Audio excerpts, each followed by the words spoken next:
हे नील वर्ण के नोट देव, तुमको मेरा सत सत प्रणाम, तुमको मेरा सत सत प्रणाम। यह कविता नारायण सिंह जी सेवाकर नोक के कविया उनकी रचना है और प्रस्तुत करता मैं डूंगरदान चारण आशिया बड़ऊ। तो नोट की महिमा है, कोई व्यक्ति विशेष पे है नहीं। कोई अपने आप में ये न सोचे कि ये मुझे इंगित करके लिखी गई है, आम बात है, सभी के लिए है। और यदि कोई अपने पर घटित करना देखे तो देख सकता है, ऐसी कोई बात नहीं। तो ये कविता ऐसी है ना कि हे नील वर्ण के नोट देव, तुमको मेरा सत सत प्रणाम, तुमको मेरा सत सत प्रणाम। छोटे मोटे लोग नहीं, नील वर्ण वाले जो 100 से बड़े हैं या 100 के हैं, उनसे छोटे नोटों की तो गिनती नहीं होती, परवाह नहीं करते लोग। तो चमत्कार इस भौतिक युग में है तो एक तुम्हारा है, एक अशरण शरण तुम्हारे आगे, क्या भगवान बेचारा है।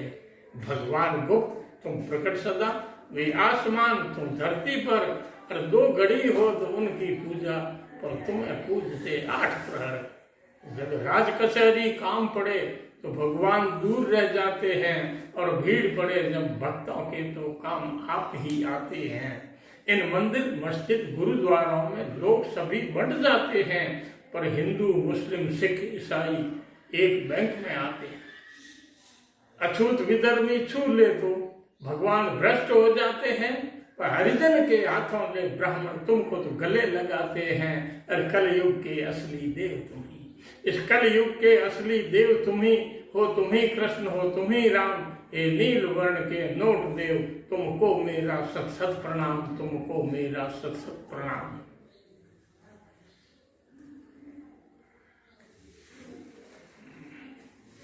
अगर दया तुम्हारी हो तो असंभव संभव बन जाते, फांसी के फंदे कटते हैं, जेलों के ताले झड़ जाते।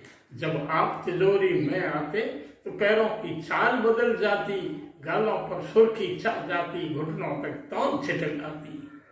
तुम लूले लंगड़े नामर्दों बुढ़ों की शादी रचवाते, अरे निर्धन बेचारे रूपवान रंडुए के रंडुए रह जाते। चुनाव युद्ध के भैंसों में भी भिड़ंत आप ही करवाते, अरे सच्चों की जब्त जमानत है, लुच्चे MLA बन जाते।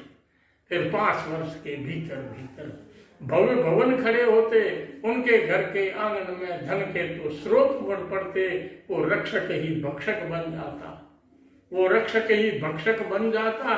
भेड़ें झुक झुक करती सलाम, हे नील वर्ण के नोट देव, तुमको मेरा सत सत प्रणाम, तुमको मेरा सत सत प्रणाम।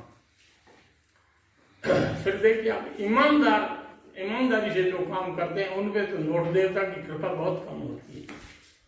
ईमानदार खरों पर भगवान दया बहुत कम करते हो, पर लुच्चे तिकड़म बाजों की तो शीघ्र तिजोरी भरते हो।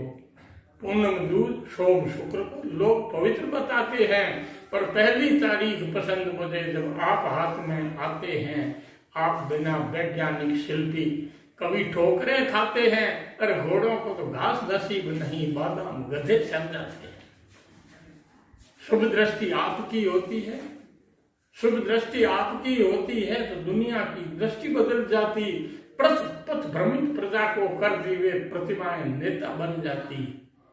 भगवान तुम में वह जादू है, भगवान तुम में वह जादू है, बगुले हंस बन जाते हैं, और मानव रक्त रंगे हाथों से राष्ट्र ध्वजा फहराते। तुम करोड़पति कबीरा सतगुरु, तुम करोड़पति कबीरा सतगुरु, और नेता सूरदास के श्याम। हे नील वर्ण के नोट देव, तुमको मेरा सत सत प्रणाम, तुमको मेरा सत सत प्रणाम। फिर देखिए आप, ये दुनियादारी के रिश्ते सारे के सारे कच्चे हैं। ये दुनियादारी के रिश्ते सारे के सारे कच्चे हैं। हे संकट भंजन नोट देवता, आप संबंधी सच्चे हैं। संदूक भरा हो नोटों से तो हम सपूत कहलाते हैं, अरे चाचा ताऊ बहन भांजे दूना प्रेम दिखाते हैं। यदि आप किनारा कर लो तो, यदि आप किनारा कर लो तो संसार किनारा कर लेता। बातों का ढंग बदल लेता, रिश्तों का रंग बदल लेता। कोई नोट ही उधार मांगने अपनों के घर जाए कहीं, तो चाचा चाची को बताएंगे तब करेंगे बात नहीं। यदि बुआ मदद की बात करे तो फूफा सर खुजलाते हैं, अरे शाला जी चाय पिला करके आगे तारीख बताते हैं। कोई दुखी सुदामा मदद मांगने किसी मित्र के घर जाता, तो कलयुगी कृष्ण घर में बैठा कर होम मिनिस्टर लट जाता। मार्ग चलते मित्रों की नजरें मुंह पर पड़ जाती है, तो मुंह फेर लेते जैसे कोई छिपने को छाती आती है अटल विश्वास आप में सबका। ये अटल विश्वास आप में सबका, तो कौन रटेगा राम राम। ये नील वर्ण के नोट दे तुमको मेरा सत सत प्रणाम, तुमको मेरा सत सत प्रणाम। फिर देखिए आप, ईश्वर की नवधा भक्ति है। ईश्वर की भक्ति 9 प्रकार से होती है। साजे के श्रवण कीर्तन स्मरण पद सेवन तन शाक्यपण वंदन ने अर्चन दास निवेदन भक्ति नवधा भात बने। तो इस तरह से 9 तरह से भगवान की भक्ति होती है, उसको नवधा भक्ति कहते हैं। तो ईश्वर की नवधा भक्ति है, पर नोट भक्ति के तो पथ अनेक। अरे बड़ी भागवत बन जावेगी अगर गिनाऊं एक एक। बड़े भक्त ब्लैक का धंधा सट्टाबाजी करते हैं, और काले बाजारी भक्त आपकी 2-2 प्रोथी रखते हैं। नोट भक्ति का वैसे तो दुनिया में नहीं कसाला है, नोट भक्ति का वैसे तो दुनिया में नहीं कसाला है, पर जेब काटने वाला भैया तो सब संतों से ही आला है। उसको न तो ऑडिट होती है, न उनको कोई केस बुक मेंटेन करनी पड़ती है।